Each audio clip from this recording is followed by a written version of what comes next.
بسم الله الرحمن الرحيم السلام عليكم ورحمة الله وبركاته كلنتي وعن oo wanaagsan dhageystayaal daawadayaal ku soo dhawaada wararka Soomaalida ee Bakal Media qodobada wararka maanta aad ku dhageysan doontaan waxaa kamid ah madaxweyne Farmaajo oo ku dhawaaqay inuu iska wareejiyay doorashada iyo amnigeeda khudbadii maanta madaxweynaha uu ka jeediyay xubnaha golaha shacabka hortooda ayaa faahfaahin ay kaga heynaa iyo sidoo kale golaha shacabka oo u codeeyay in lagu laabto heshiiskii 17 September iyo sidoo kale Jubbaland oo shaaciyay mowqifkeeda ku aadan shirka uu ku baaqay madaxweyne Farmaajo wuxuu yahay mowqifka Jubbaland qodob faahfaahin ayaad ku dhageysan doontaan iyo sidoo kale gudoomiye degmo oo ka badbaaday rasaas ay ku furan ciidamada militariga qodobadaasi iyo kuwa kale ayaad ku dhageysan doontaan wararka Soomaalida Bakal Media u diyaar garooba wararkii oo faahfaahsan aan ku bilaabnay madaxweynaha waqtigiisu dhamaaday ee Soomaaliya Maxamed Cabdullaahi Farmaajo oo khudbad lagu sugayay ka horjeediyay golaha shacabka baarlamaanka Soomaaliya ayaa shaaca ka qaaday inuu fulinta doorashada iyo amniga doorashada ku wareejiyay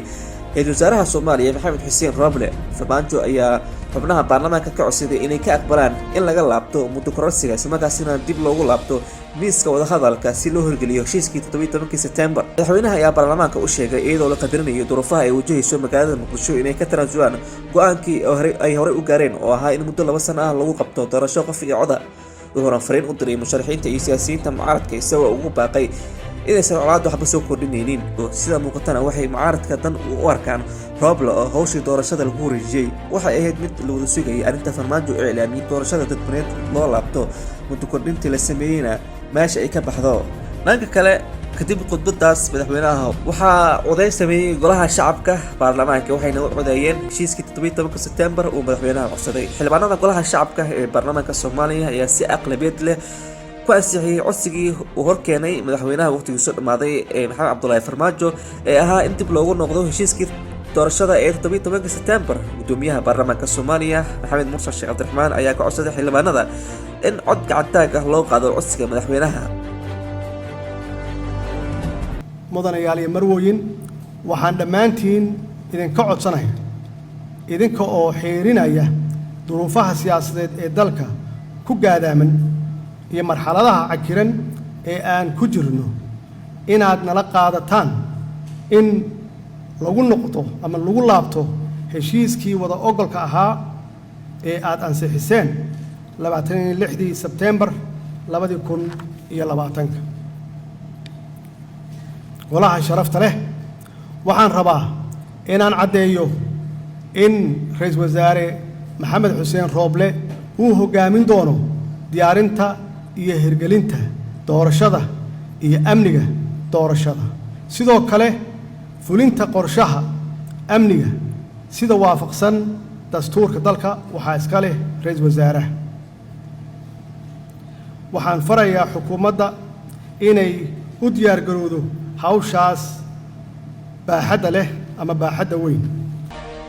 waxaana codsiga madaxweynaha aqbalay guud ahaan xildhibaanadii kulanka ka soo qayb galay oo ahaa 140 xildhibaan sida uu ku dhawaaqay gudoomiye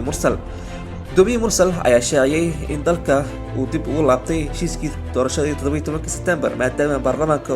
uu si aqlabiyad leh ay u ansixiyeen waxaana halkaasi ka baxay muddo kororsigii madaxweynaha Soomaaliya Maxamed Cabdullaahi Farmaajo ugu mahadceliyay doorka tanaasulka ay qaateen xildhibaanada isla markaasina ra'iisul wasaaraha loo xisaaray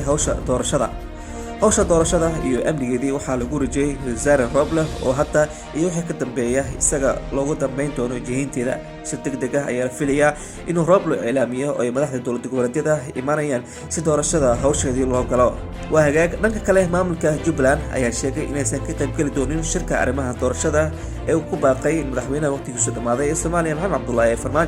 Farmaajo oo khudbad ka jeediyay golaha shacabka baarlamaanka ayaa codsaday in heshiiskii 17 September lagu laabto isla markaasina meesha laga saaro muddo kororsiga wuxuuna madaxda dowlad goboleedyada iyo dhammaan siyaasiyiinta Soomaaliyeed oo ka codsaday inay isku yimaadaan miiska wada hadalka hase yeeshee wasiirka warfaafinta ee maamulka Jubbaland Cabdi Xuseen Sheekh Maxamed oo la hadlayay warbaahinta ayaa sheegay inaysan marnaba ka qayb galayeen shir uu Farmaajo ku baaqay mowqifka Jubbaland ay ah inay ka qayb gasho kaliya shir ay abaabulkiisu leedahay beesha caalamka oo ay u siman yihiin dowladda dhexe iyo dowlad goboleedyada si la mid ah shirkii tendada Afisiyoni Jubbaland ayaa ku beeraysa Puntland oo dhawaan iyana sheegtay inay shuruudo ku xirayaan ka qaybgalka shirka wada tashiga wasiirka warfaafinta ee Puntland Cabdullaahi Cali Xirsi Timcade ayaa sheegay in shirka uu farmaajo ku baaqay aysan tegin ilaa ay martiqaad ka helayaan beesha caalamka. Gudoomiye degmo oo ka badbaaday rasaas ay ku fureen ciidamada militariga. Gudoomiyaha degmada Baraawe Cumar Sheekh Cabdi Shafaana ayaa sheegay inuu ka badbaaday isku day dil oo la doonayay in lagu kharijiyo kadib markii ay rasaas ku fureen ciidamo ka tirsan dowladda. Gudoomiye Shafaana oo wareysi warbaahinta ayaa sheegay in rasaastaasi lagu furay maanta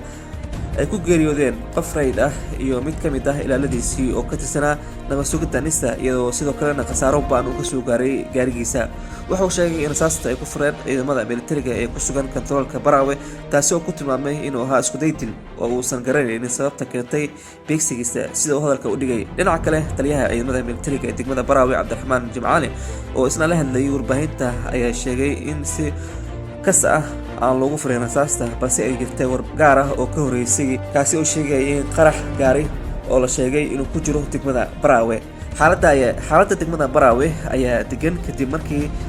tacshirad lagu furay gudoomiyaha degmada oo xiisad xooggan ka dhalatay, waxaana socda dadaalo lagu dejinayo dhacdadaasi oo Shafaana ku doodayo inay ahayd isku day dil. Waa hagaag wararkii Soomaalida Bakaal Media, intaas ayaan kusoo gabagabaynaynaa. Tan intaan dib dambe kulmi doona waxaan idinkaga tegaynaa sidaas iyo nabadgelyo.